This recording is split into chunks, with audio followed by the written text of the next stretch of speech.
there's more information about this online, and I'll drop in this link in a second. But I also want to share today's platform for talking with Rama, if you want to add anything, as well as with Andrew Mang, who is our GCSP alumnus. He has been an entrepreneur and consultant who helps companies innovate and manage change to become more sustainable. He graduated from Duke University in 2012 with a degree in mechanical engineering and economics, and a GCSP focus on providing access to clean water was his project. He now spends most of his time helping companies innovate as well as adapt and communicate to meet the sustainability challenges of the 21st century. And he has some amazing observations and experiences to share with you, following which we will hear from Jessica Santos, a current GCSP scholar. So I'd like to share this platform now with Andrew, but before that, if Rama, if you want to add anything, please feel free. No, let's hear from the real people. Okay, great. So Andrew, please folks join me in welcoming Andrew Mang. Yeah. Hi everyone, and Rucha and the Plaksha team. Thank you so much for taking the time to to bring all these people together and to give me a platform to share my experience. I'm going to grab the screen here. Okay, let's see. Does this work? Can you see my PowerPoint? Yes. Okay, perfect. So, hi everyone. So, my name is Andrew Mang, and my presentation is... Real quick, sorry. I think it's in the presenter mode. So, if you want to swap displays. Yeah. Oh, sorry, one sec. Stop share. Apologies. If I go like... Okay, I think I know what I need to do. Hold on a sec. Apologies, guys. Thank you for your patience with me. Share screen. And while Andrew does that, I also wanted to let you know that Andrew has started companies, and he has decided to continue on his Grand Challenge program that he worked with in East and Central Africa to improve access to clean water. So over to you, Andrew. Are you guys seeing the main presentation now? Okay, yes. Perfect. Sorry, I had picked the wrong screen. So the title of my presentation is From Research to the Real World, My GCSP Experience. And I'm going to tell you the story of not just what I did as a Grand Challenges scholar, but how my work has continued sort of into the real world, into industry in the 9 years since I graduated. But before I get into that, I'll just tell you a little bit about myself. I graduated from Duke in 2012. At that time, there were only 3 Grand Challenge universities, and now I believe there's about 95 around the world. I spent 4.5 years as an analyst at a tech company in New York called Yext. I took what I learned then, and the company did quite well, which gave me the opportunity to pursue things I was more passionate about. So in 2017, I flew to Rwanda and started Astronet, my company over there. The company is a sustainability consultancy and water engineering firm. And then since COVID hit, Astronet is actually still open. We were actually profitable in 2020, unlike just about every other company that was operating in Rwanda. We managed to pull it off. But I also started a separate company in the United States that focuses more on change management and innovation for sustainability. So my Grand Challenges experience started at Duke, and it started really small. And I think this is whoops, apologies. This is a key point I want to make, is that I didn't just wake up one day and say, oh my gosh, I'm going to dedicate my life to sustainability and water access. Really, it just started with me going to a few meetings. There was a group on campus called Engineers Without Borders. They were doing some work in Uganda. I was interested in the topic material, so I just showed up. And after doing that enough, eventually I was appointed to a team that traveled to Uganda in 2010. Then I really liked it, so I stayed involved, and I went back in 2011, and I kind of fell in love. I did independent research into a new type of hand pump for rural villages, and I participated in a startup challenge that we had called a Duke Startup Challenge, which had a social entrepreneurship track. And all these different things exposed me to the pillars of the GCSP platform, and I didn't even realize where it was going, but I was interested and I was pursuing it, and one thing just kept leading to another. So I discussed this a little bit before, but after I graduated, I've continued Grand Challenges work, and I started AstroNet in Kigali. We've performed site visits and feasibility studies for infrastructure in Rwanda, Uganda, Kenya, Tanzania, South Sudan, and the Eastern Congo. So some very interesting parts of the world. We've performed geotechnical investigations and engineering design for agriculture, education, and hospitality clients. And furthermore, it's also interesting to see how these things start to, snowball, as I said, because we've also done some risk advisory work for household name food and beverage clients that you've definitely heard of. And that's because when you understand the local context, people value that information. So next, I want to show you just a few pictures of some of the places we've done work, not just because I like showing off pictures, but I also want to talk just a little bit about some of the cultural and societal and engineering factors that you'll see when working on water access. And I think that you'll understand the value of the Grand Challenges pillars when you start to see the types of problems that we're trying to solve. And I just have 3 quick examples here. I want to be respectful of everybody's time. But this first example is a picture I shot of a farmer outside of Rwanda. He's watering, I think it's lettuce. And he's farming in a valley on the outskirts of the city. There's water literally at his feet. All he has to do to water his crops is he just has to take that bucket and pick up the water and dump it on the crops. And even during the dry season, the water's there. So for him, there are certainly some engineering questions effectively about, does it make sense for him to take the time to do that, or should he install a pump? But there's not really a problem with scarcity. It's easy to get water, it's available, it's cheap. So in cases like this, the types of factors we would consider are, how does this man want to spend his time? What else would he be doing? At what point does it make sense to automate? Which is more of an economics problem, but the water is there.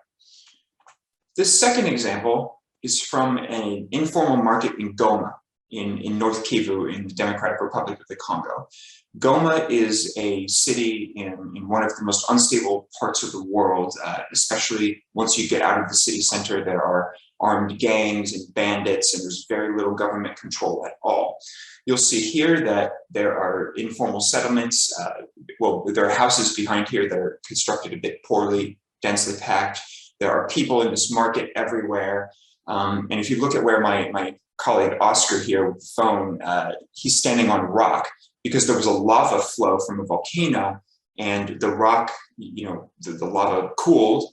And that means it's very hard to drill boreholes because you have to drill through this volcanic rock, and it's just a layer right on the top of the surface. So in this case, people have to go, they have to get water from the lake, put it in these plastic cans and carry it around.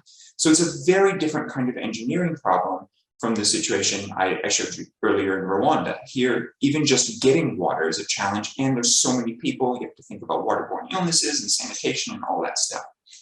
In the third case here, this is from southeastern Kenya, in Amboseli National Park on the Masai Mara. This is a Masai farmer who is herding his cattle around, and these guys are nomadic. What they do is they'll set up camp somewhere for a few months or a few years, dig a well, and then once the water runs dry, they drive their cattle across the savannah, and they find some more water somewhere else. And for this guy, water scarcity is really a problem. You have to drill down past 300 meters to get water sometimes. And even just finding water is very, very tough. And so I think you'll understand, and I have a few more just quick examples here, but you'll understand that you can't just study hydrology and fluid dynamics. You have to also understand what is the culture, what is the local context, what's the regulatory context, in order to, because we're trying to solve problems, right? And these are just some examples of some of the real world problems that I've faced personally that incorporate all these different factors. A few other examples. Recently, my team was contacted because they found oil in northern Uganda, and a pipeline is being constructed from northern Uganda down through Tanzania.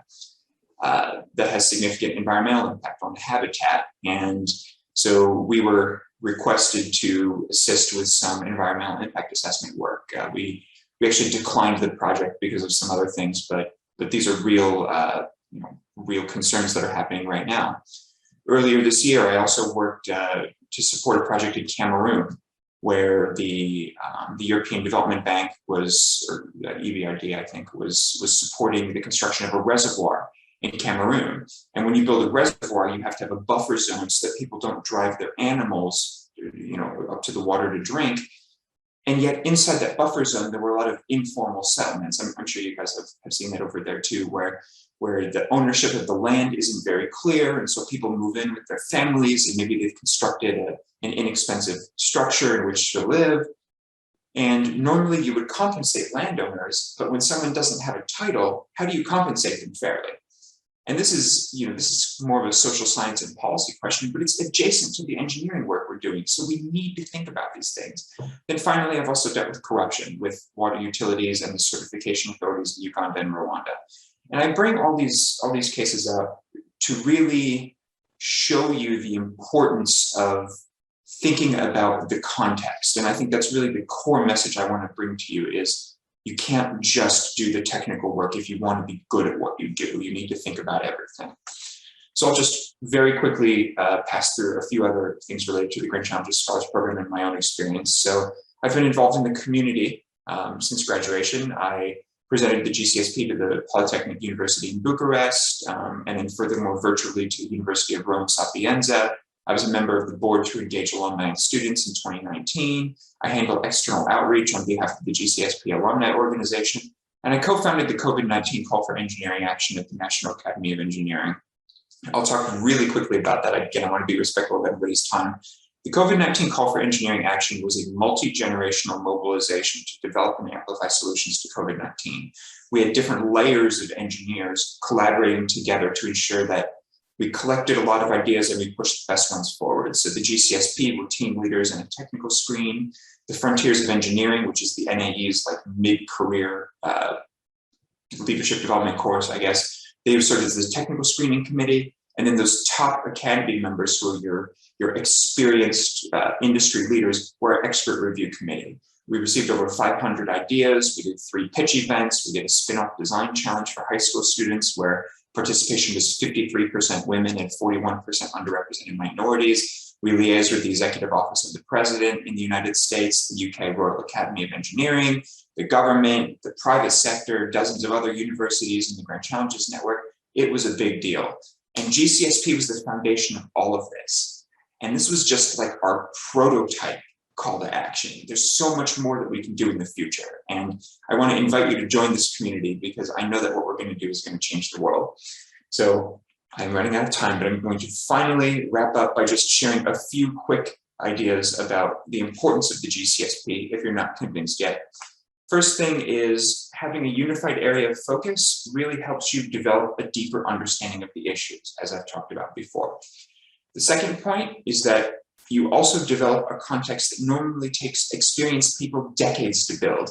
I've been in rooms where I'm 20 years younger than everybody else because I'm one of the only junior people who can talk about the political issues behind things like water and sanitation when I'm in a room full of engineers. The future is today. These problems are urgent. People are thinking about these challenges, and some of the specific problems that we've been working on solving together are problems that are very much urgent today. 85% of investors are interested in sustainable investing, and 95% of millennials are interested in sustainable investing. By 2030, the world's going to need 35% more food and 40% more water and 50% more energy. And events like COVID-19 have caused massive disruptions, of course, not just to our healthcare and our well-being, but also our infrastructure and our supply chains. Container prices for shipping are up 135%.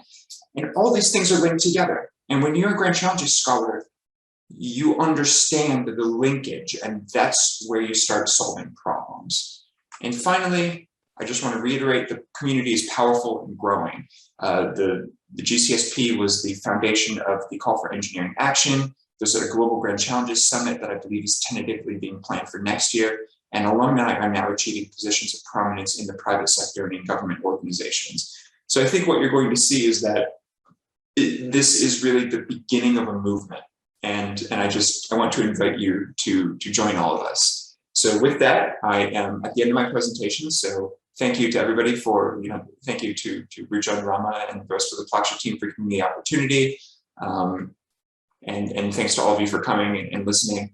Here's my email. If any of you guys want to just reach out to me, if you have any further questions, if you want to talk, I'm happy to do so. And I think we have a few minutes for Q&A, or are we going to do that a little bit later? How does that work? Yeah, let's see if there are any quick questions, one or two for now on Andrew's presentation, and we can then turn to Jessica for her talk, and then we'll again have a Q&A, and then there'll be a bit larger time frame for other questions. So any questions? Yeah, okay, Anit, you can go. Hi, Andrew. So basically, hello?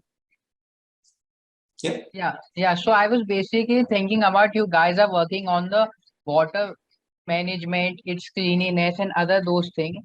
So I had a question, like in some parts of the world, like moving from Africa to Gulf countries, they have no clean water, something like that.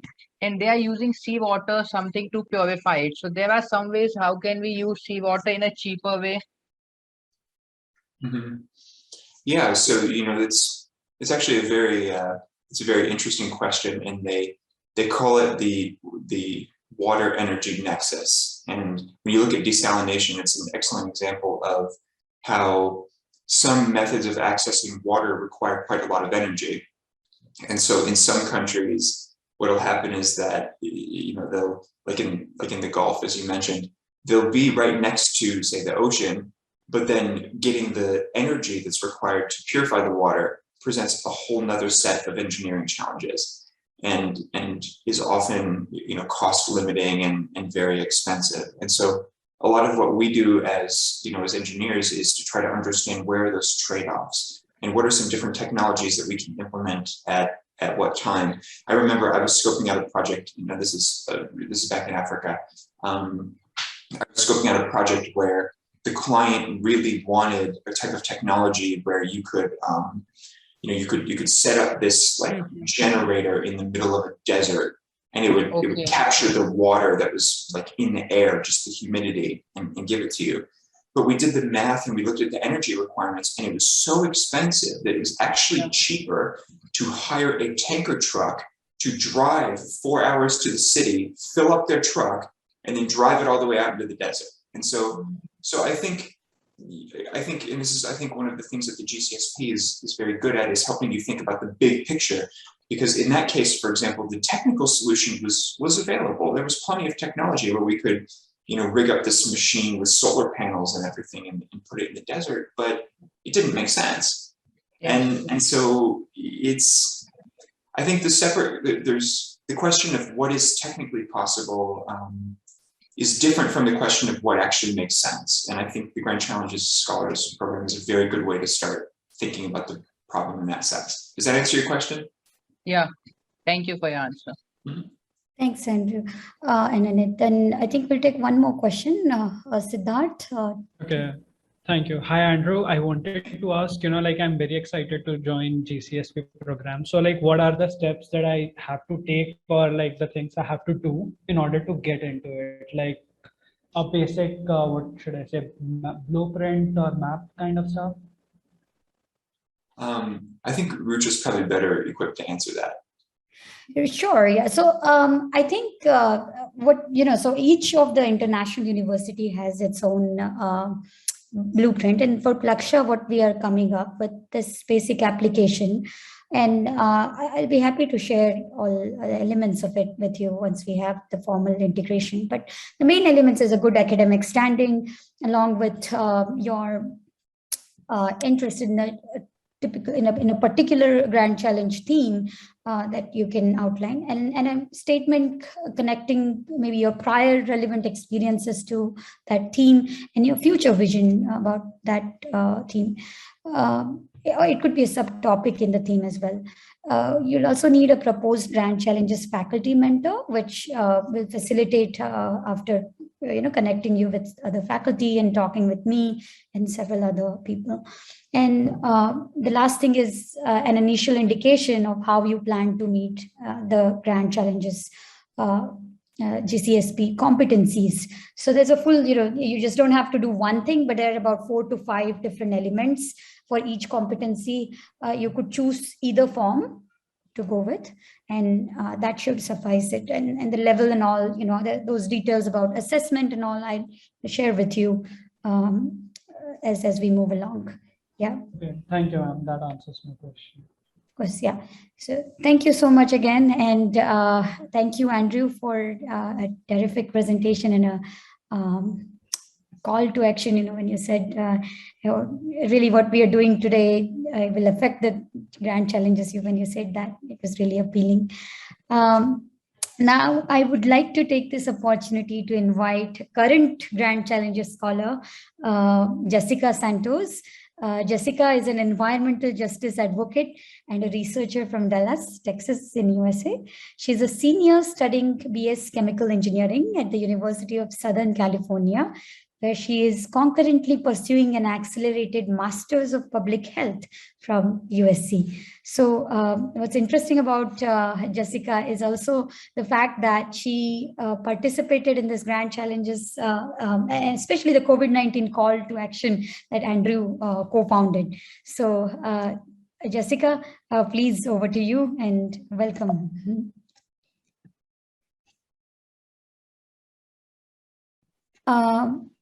Good evening, everyone. Are you able to see my slides? Yes, we can. All right, thank you. Hello, everyone. Good evening. My name is Jessica Santos, and I'm here to talk to you about my journey as a current GCSP student in a rapidly changing world. So, who am I? My story begins in Dallas, Texas. After growing up around the big oil and petroleum culture in Texas, I moved to Los Angeles in 2018 to study chemical engineering and develop a new perspective on the petrochemical industry. Now, I'm currently in my 4th year of undergraduate chemical engineering studies, and I am also concurrently pursuing my Master's of Public Health. When I arrived at USC, I immediately got involved with the Grand Challenges Scholars Program, and throughout my undergraduate career, my interests have always been guided by the Grand Challenge that aims to develop carbon sequestration methods. So to provide you an overview of my GCSP journey, my experience has been divided into 3 distinct phases. The first phase was fully in person. The next phase was defined by the start of the COVID-19 pandemic in the United States, which occurred halfway through my 2nd year of undergrad. This phase was fully virtual. The current phase that I'm in is the fall 2021 and beyond, which is defined by the reintroduction of in-person events and a transition to a hybrid model of engagement. But like all great journeys, my GCSP path had its own beginnings. When I arrived on USC's campus for the first time, I knew I wanted to involve myself with the GCSP program. However, as a first-year student, I didn't know what direction I wanted to take. So I turned to my local USC community for inspiration. I attended a variety of events such as student alumni engagements, in-person networking events, professional development seminars, and research summits to gain perspective on where GCSP could take me. To gain additional insight on what USC had to offer, I also asked my professors and faculty about doing different laboratories and research opportunities on campus. Doing this led to my first research position 1 month into college.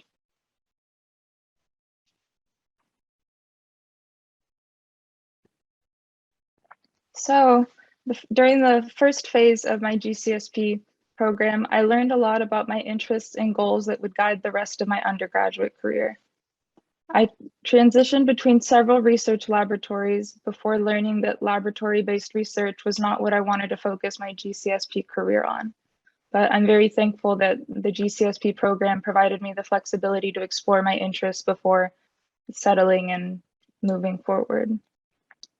During this first phase, I also took classes across a variety of departments at USC. I also engaged in different learning styles and disciplines to help me identify my interest in early and educational priorities early on. Some of my favorite multidisciplinary classes included engineering economy, sustainable energy, a spatial sciences class, and a sailing class. During this first phase of my GCSP journey, my most impactful engagement began as a weekend volunteering opportunity with a local organization called Stand LA, which signifies Standing Together Against Neighborhood Drilling in Los Angeles.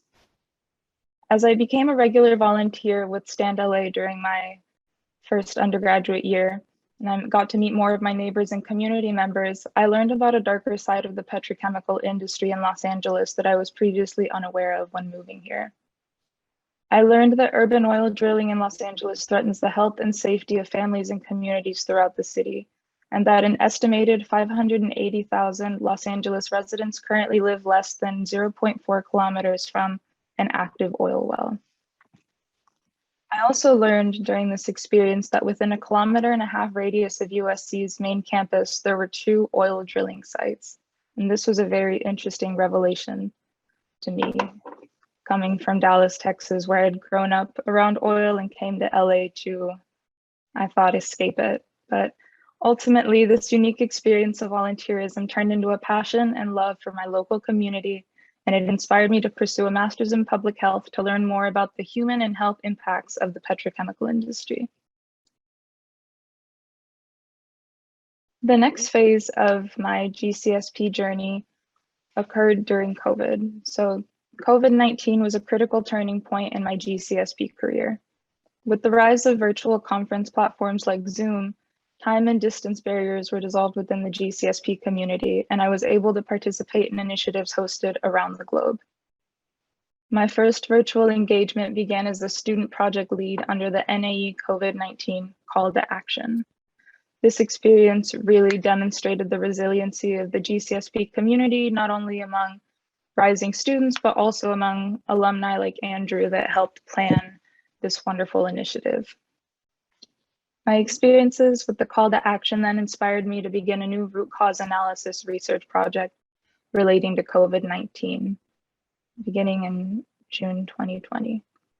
And then later in the year, my next experience came through my local USC GCSP network. I became the National Academy of Engineering / GCSP director for a new student organization on campus called Students Innovating for Global Challenges. Here, I was able to act as a liaison between the GCSP department and students at the university that have questions about the program. A few months later, I was invited to speak about social consciousness at the annual GCSP meeting in 2020. At this point, my network had expanded very quickly. Then in March of 2021, I was invited to present on the importance of social awareness in engineering at the 2021 European GCSP chapter meeting. Although everything went virtual as a result of COVID-19, my opportunities to engage with the broader GCSP community expanded very rapidly during this time. If you look to the right, you will see a map of some of the different connections that I was able to make as a result of my virtual involvements. And as you can see, my cross-country and international networks rapidly expanded during this phase of my journey. And I'm happy after this talk that I will be able to add Punjab to this map as well. So the current stage that I'm in for the GCSP program is fall 2021 and beyond. The next steps of my GCSP program will happen at USC. I'm currently in my 4th year of engineering education, and I will soon be applying for recognition as an official GCSP scholar. My intentions with my remaining time at USC are to share the GCSP program with new engineering students and build networks within my local USC community to expand the grand challenges to non-engineering disciplines. And I will also be continuing my environmental justice research and having this informed by my experiences in the GCSP program. And after graduation, I plan on integrating my knowledge of the technical and health impacts of carbon emissions to my next degrees. And I'm very excited to be able to call on my GCSP network for further inspiration and collaboration towards future initiatives and projects. And Lastly, I'm very excited about joining the GCSP Alumni Network after I graduate. So to sum up 3 of the main takeaways that I've gotten from the GCSP program at USC, the first point is make use of the GCSP framework to develop your passions and careers. It's very important that you plan out this journey so it's something that you're able to integrate naturally and have the space and time during your undergraduate careers to really explore your values and your priorities and help you identify why you're studying engineering. This is also a very important time to network with your GCSP peers. As my COVID-19 phase of my journey demonstrated, there's an international network of GCSP scholars waiting to connect and engage with you. During this framework, you'll also have the opportunity to engage with research related to your grand challenge of interest. Now, I suggest learning both about the technical and social dimensions of the research, and I encourage you to seek out different sides and different perspectives of your grand challenge, not just from a science and engineering perspective. And take this opportunity to attend seminars and conferences to learn about the real world impacts that engineers have on society. And remember to use your education and life experiences along the way to help you identify your values, goals, and missions as an engineer in an ever-changing world. The next lesson is to learn from your community. I encourage you to engage with your local community and witness how the grand challenges and engineering problems affect real human lives. I urge you to learn from the needs of your responsibility and find inspiration for volunteer and research projects. Because remember, as an engineer, you have a social responsibility, and you must recognize that your work has the potential to shape people's lives and well-beings. So you might as well use it to improve people's lives. And just remember, sustainable change starts on a small level. It starts locally. The last lesson I got from my journey in the GCSP was the international resiliency of the network in the face of change. Although many communities around the world underwent quarantine and physical separation from friends and colleagues, the GCSP network used this opportunity to innovate a new approach to international collaborations. Remember that engineers are innovators at heart, and that whenever we're faced with adversity and challenges, we collaborate to find solutions. And I think this mentality is best summed up by one of my favorite quotes that really represents our potential as engineers, is that the best way to predict the future is create it. And we have a wonderful opportunity with a strong network and a rising generation of brilliant minds and innovators to make the world a better place.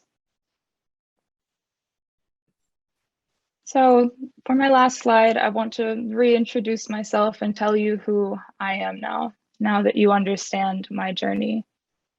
I am a polymath at heart. I really thrive on engaging and bridging different disciplines with my engineering degree to help inform me of different contexts and allow me to make more informed decisions when engaging with my local communities.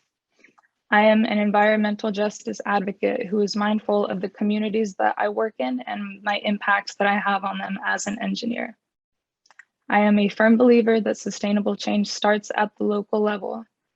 I believe in the power of international collaboration and the resiliency of international networks. I have faith that this generation of engineers will find solutions to the grand challenges and other global issues such as the Sustainable Development Goals. And lastly, I am a lifelong learner. And after reflecting on this wonderful GCSP journey that I've had, I'm happy that I'm able to come out with a new perspective on my original grand challenge, which is now carbon capture and environmental justice. My focus is now on addressing industrial inequities through community activism and research. Thank you for allowing me to present and share my experience with you. If you guys have any questions or would like some more information about my experiences in the GCSP program, feel free to contact me through my email or my LinkedIn. And I also have a Twitter that I use for environmental justice news. Thank you so much, Jessica, for a great presentation. And I was thrilled to see how various competencies reflected through your presentation, the multicultural, global, lots of metacognition there going on as well. And of course, the talent competency and so on. I'm so thankful that both of these speakers, Jessica and Andrew, were able to take out time out of their busy schedules, an early morning for them, and to be here just for answering any of our specific questions and just inspiring us with their own experience with this GCSP program. So I would now like to invite our audience for any questions they have for either Jessica, Andrew, for myself, or Rama.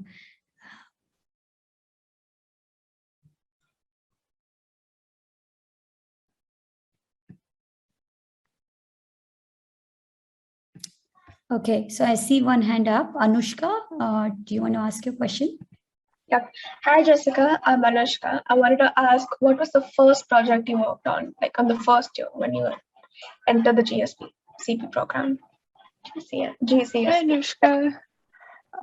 Thank you for your question. So the first research project that I worked on through the GCSP program was actually at the pharmacy school. I was doing research related to pharmacokinetics and trying to get a different perspective on how the petroleum industry affects our bodies. And I wanted to take that from a more biological standpoint and perspective than an engineering one. But I've definitely moved around, as you saw in my presentation, between different labs, and I finally realized that laboratory-based research is not my primary focus.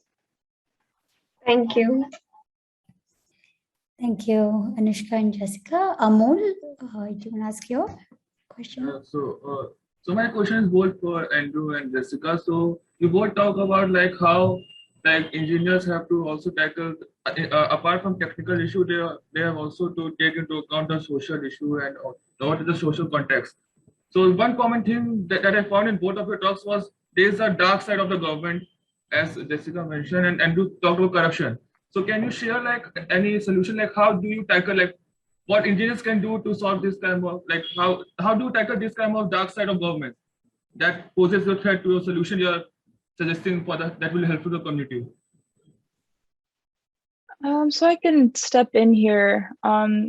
As you saw from my presentation, my undergraduate career has really been focused on learning more about the impacts of the petrochemical industry on human and environmental health. And I think one of the ways that the city of Los Angeles has been able to make progress has been by embracing Sustainable Development Goal number 17, which is partnership for the goals, and developing partnerships between academic researchers and local communities and local government. I really think that that is the key to ensuring that there is sustainable change, and that begins by including everyone in the process. Because remember, whenever there is, for example, an industrial site, there are residents that will probably live around it. There are probably schools and hospitals that are in the vicinity. So I think it's important to include everyone in the conversation and have an open discussion where everyone is able to participate to ensure that all perspectives are heard and no one is excluded from these conversations. So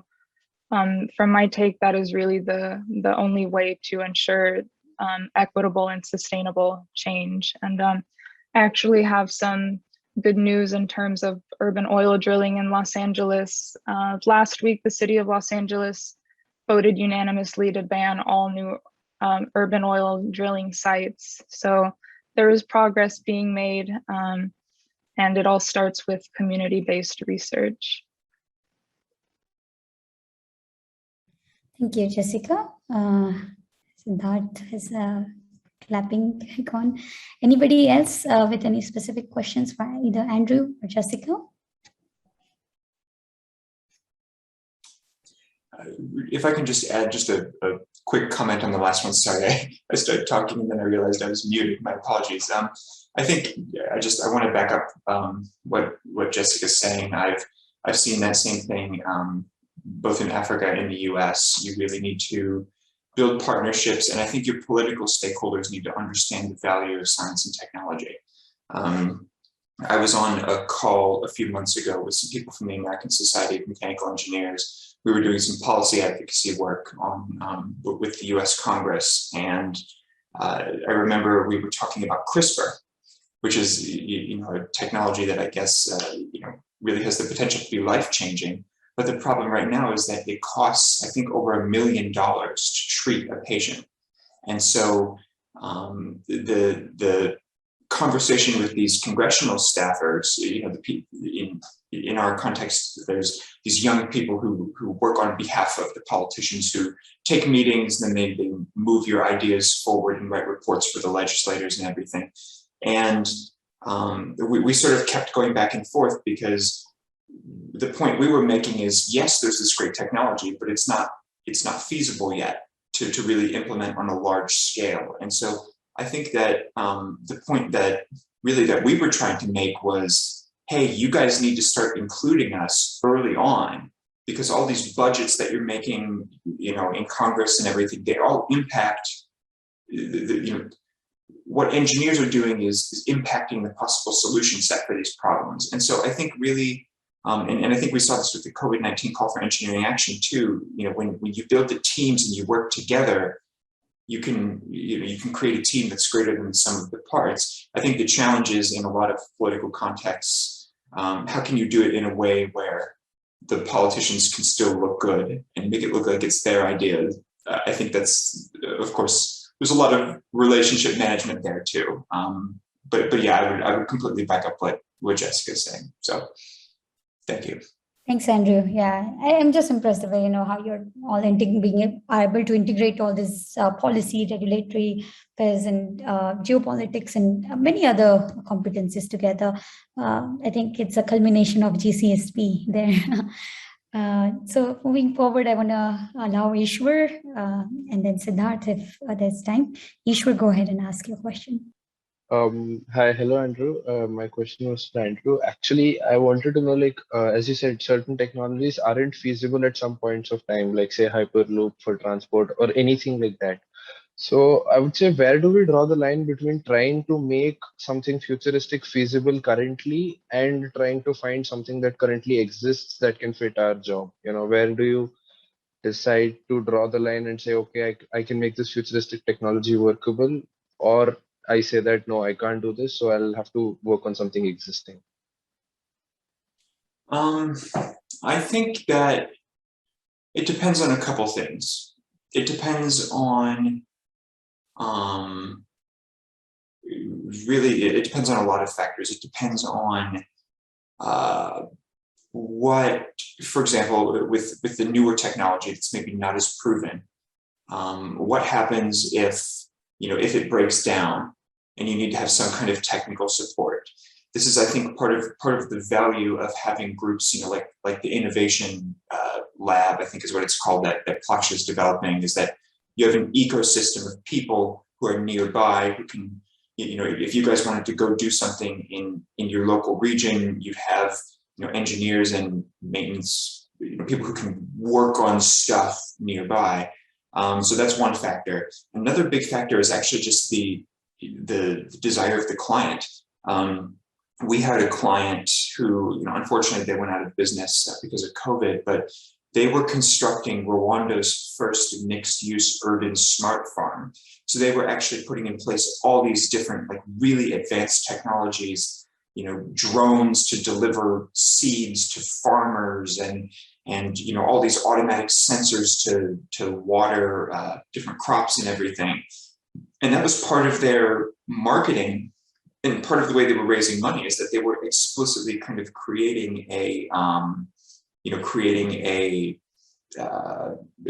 were telling a story about the fact that they were really futuristic. And I see in the chat, I think someone mentioned cost. That's of course also a really big factor as well.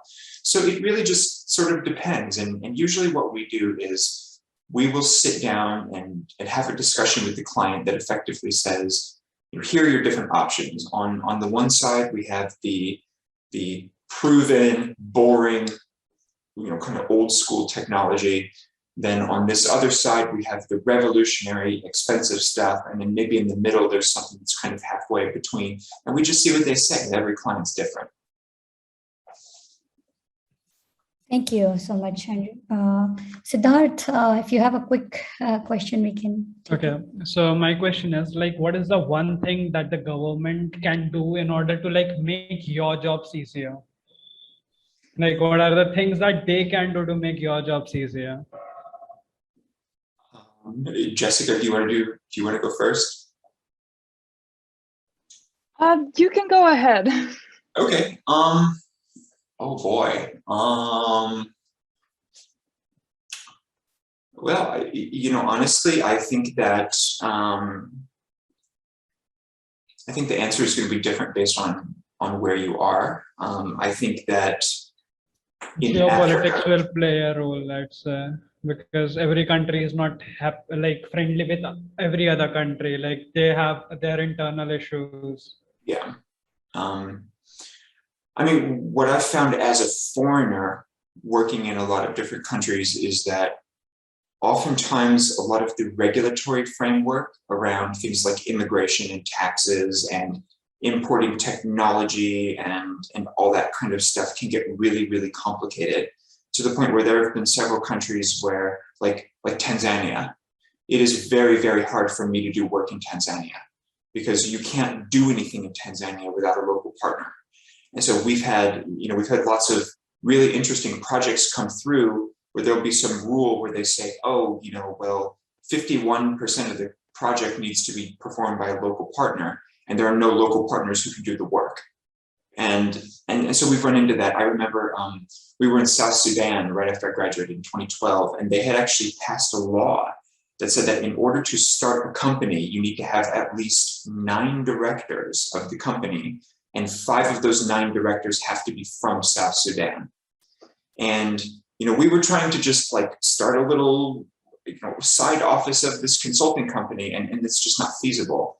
On the other hand, in Rwanda, and this is the reason we actually started in Rwanda, anybody can go online in Rwanda and start a business in 24 hours, no matter what your nationality is. And once you have a business, it's really easy to get a work permit. When you have a work permit in Rwanda, you can travel freely and do projects and everything in East Africa, and you can travel quite easily as well in the Congo and Burundi. And something really simple, just like immigration law and tax treatment, is actually very impactful. And that's probably not the answer people expect, but really that's the thing that's on my mind. You have no idea how frustrating it is to deal with some of these authorities when their regulations just don't make it easy for international business people. I have heard that Rwandan president is quite popular there, and he's trying to convert Rwanda into the Singapore, and the model he's replicating there. So Rwanda is growing quickly, I'd say, in African continent. Yeah, it is, and the country has a lot of challenges, but I think that they at least recognize that they should try to make it easier for people to come in. And that's why there's a lot of foreign investment in the country, and a lot of international organizations are headquartered there too. So, yeah. What a conversation. Wow. I wish we could continue on with such an exciting factors to consider, but we are constrained by time. But I want to thank you again here, all our speakers, for taking time. And just to, on a side note here, students, we're lucky that, we are able to hear from their experiences. They have shared their contact, and we'll eventually also loop them in for any further guidance on GCSP and other things. But I hope this session did justice to inspire you all to contribute and take advantage of the program we are offering at Plaksha. In the coming days and months, and both Rama and I will be happy to do in-person sessions more to inform the specifics of the program. But For now, I think this is just a trailer, and I apologize if you can hear my 3-year-old. So that's my challenge. I'm addressing on the ground now. But yeah, again, thank you so much, Andrew, Jessica, Rama, and all her audience. Have a great night and a great day there, Andrew and Jessica.